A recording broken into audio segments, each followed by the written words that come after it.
Try one more time. I'll do one.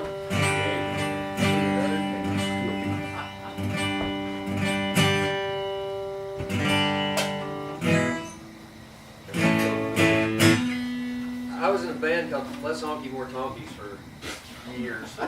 Yeah. And we were essentially, when we started out, just a bunch of drunk fuck-ups. And we were terrible. And we were so terrible that people thought it was like some sort of concept.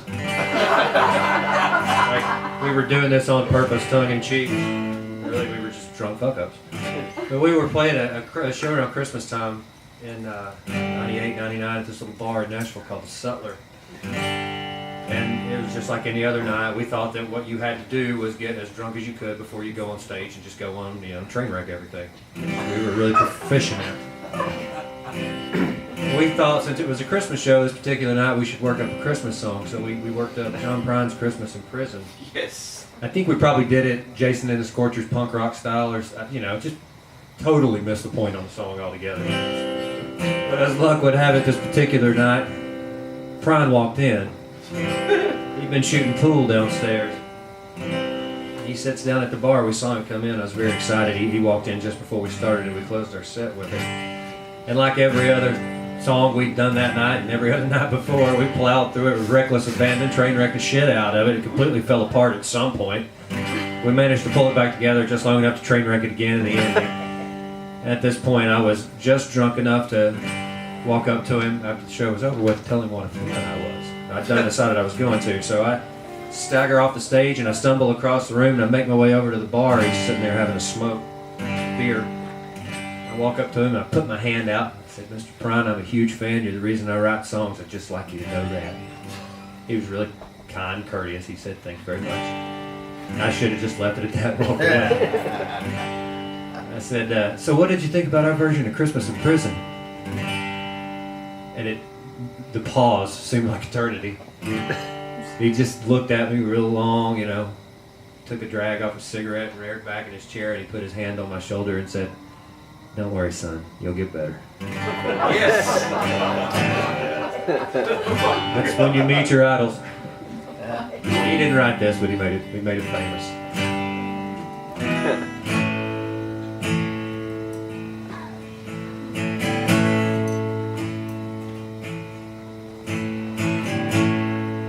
You know what? I don't want to do that one. Do something else.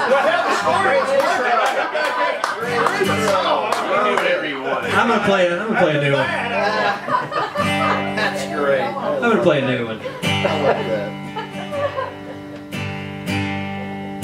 Blame it on the poison arrow of Aphrodite's aimless sparrow. Cupid's quiver forever fallow for you. Tell them all just how you found me. Friends and family gathered all around me. Just please don't say you found somebody new. There's no getting over you, no matter what I do.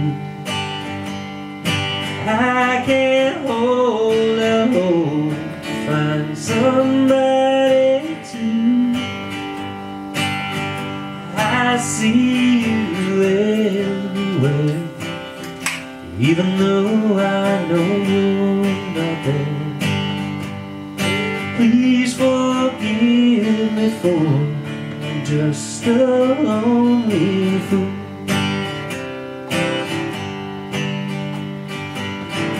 Ask me where the road is led and tell me that you hope it's fed my soul.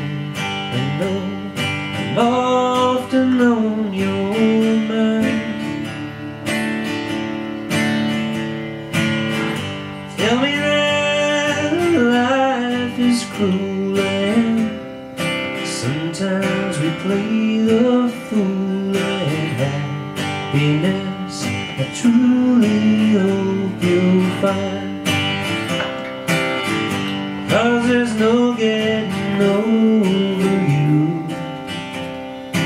no no matter what I do.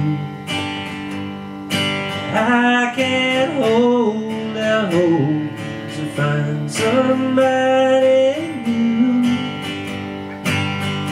I see you everywhere, even though I know you're not there.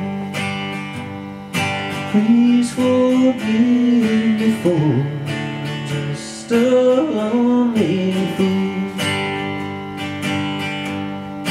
Please forgive me for I'm just a lonely